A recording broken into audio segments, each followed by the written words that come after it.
What's going on, folks? Can you hear my voice and can you see my face? Yes. Okay.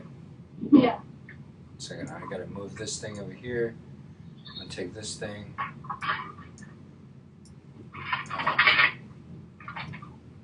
This camera is going all over the place. I have no idea what's going on with it.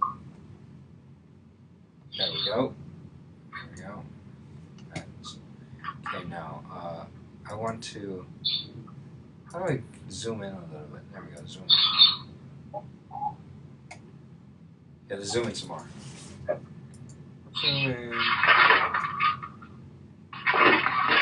Or zoom in some more.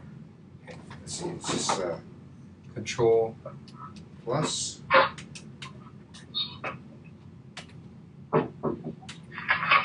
Alright, there we go. There we go. So here's the content. I haven't even given you the content yet, so I'm going to post that up in just, not just a second, but after we're done with this class. And then I think that this is I think we're pretty good. We're covering lesson 3, and I'm even going to post up lesson 4, but we need to talk about all this stuff first. So let's scroll up, and so we've been talking a lot about fuels lately, and we've been talking a lot about oil and how stupid people in the world are using oil, or at least I think that they are. Let's talk about, like, I think that this one's a really good one. Is let's see. I'll let you guys read this stuff over here. I'm not going to cover it, but here we go.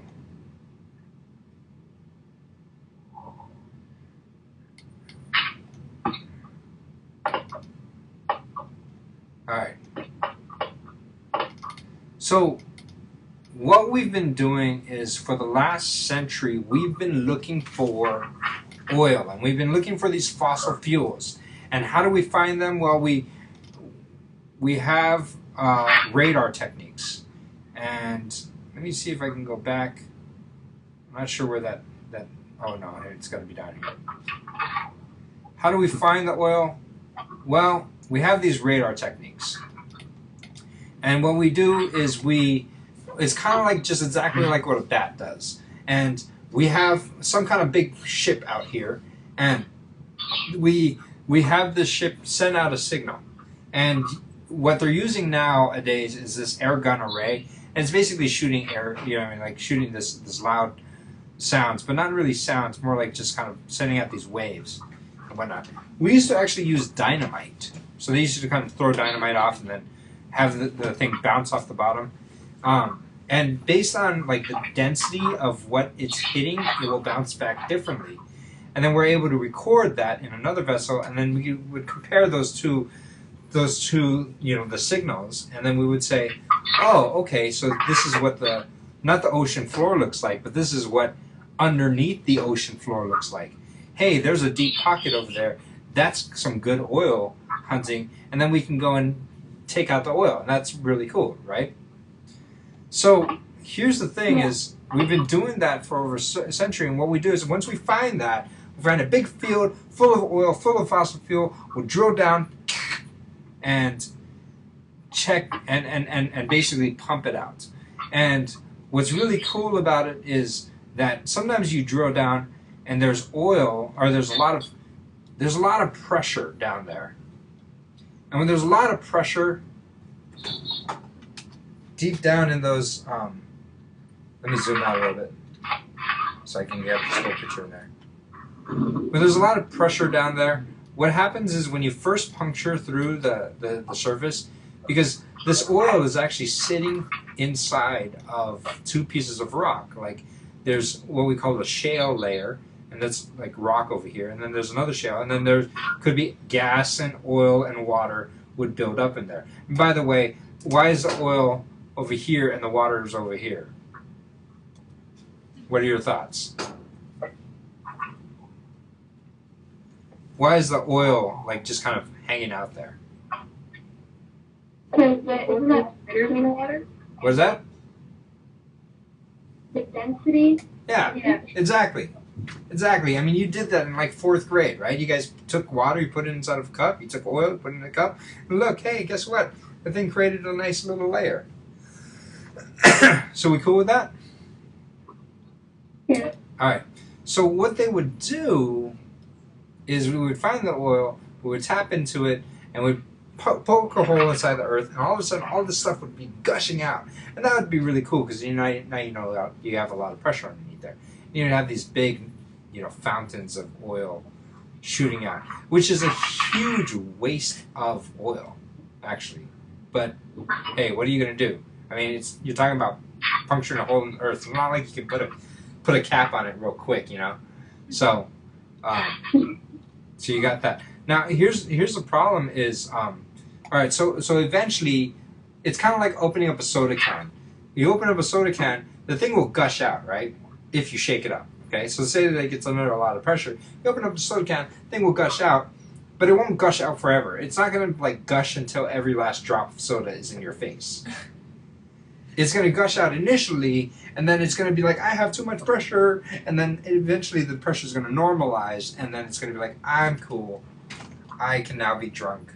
But then again, I'm not carbonated anymore because I lost all my carbon, so I'm going to taste flat. But hey, you're the one who shook me, right? I should try that sometime. Right, and you should try that far away from me.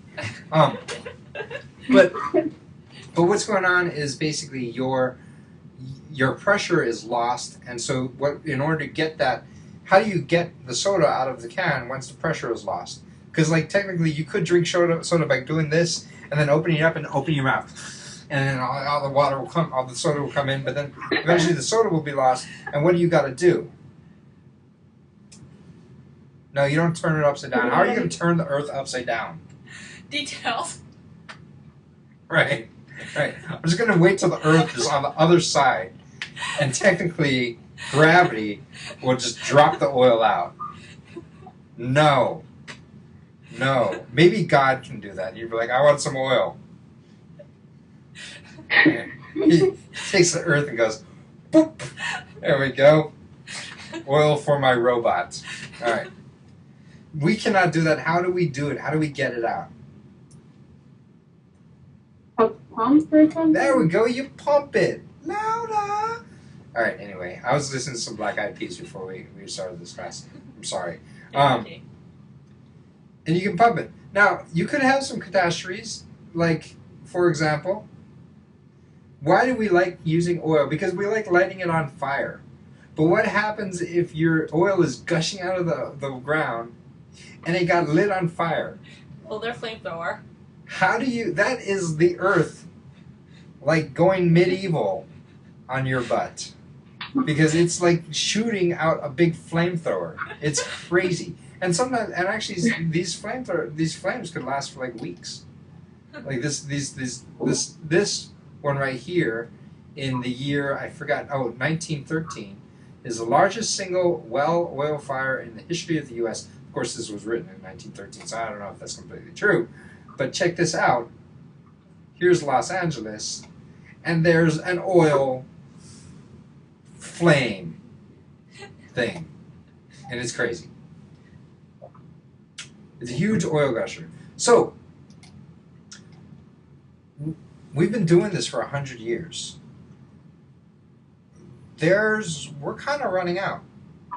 Like, in fact, I'm going to talk to you later about how we are running out.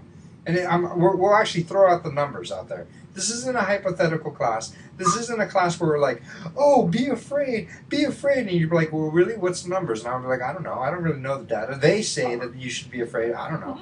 We'll throw out the numbers and see what you think. And you'll find that it's not as clear-cut as you would think. You would want it to be. Because if it were clear-cut, then everyone would be afraid. But not everyone's afraid. So, I mean, yeah, we'll see what happens. So, there's a new technique when you want to get to oil. And what we've learned to do is this thing called... Have you guys ever watched Battlestar Galactica? It's like one of my favorite shows. I wouldn't recommend watching it because it's not a PG show, right? I definitely wouldn't let my kids watch it, but I don't know. What do you guys like? I think high school would be okay. Sophomores? I've heard of it. I have not watched it. Anyway, if you watch it, it's like you can't call yourself a nerd I don't know if you consider yourselves nerds, but you can't call yourself nerds until you've watched Battlestar Galactica, the newer one, because I think it's cool. Just letting you know. The Game of Thrones also falls in that category, but I definitely wouldn't recommend that to high schoolers. But, you know, I mean, you're officially a nerd when you've watched Game of Thrones and read The Watchmen and read, Ender's Game. yeah, Ender's Game, and you understand what the number 42 really represents, and you watch Battlestar Galactica. But anyway, in Battlestar Galactica, I thought it was hilarious because they weren't allowed to say the F-bomb on TV, so they would say frack. That was the word they came up with, and they would always be like, "What the frack?" And I thought it was. I don't swear almost ever, but I found myself one time saying, "Frack, what's going on?" Like, and I thought it was funny. But anyway, they said frack, and they just used that belligerently. Is actually they used it because I mean they could totally use it. And it's talking about the civilization that's like an alien civilization, so it's not like, you know, they have the same exact words as us. So anyway, they use the word frack, but apparently fracking is a process that we've learned to use in oil, in gathering this oil and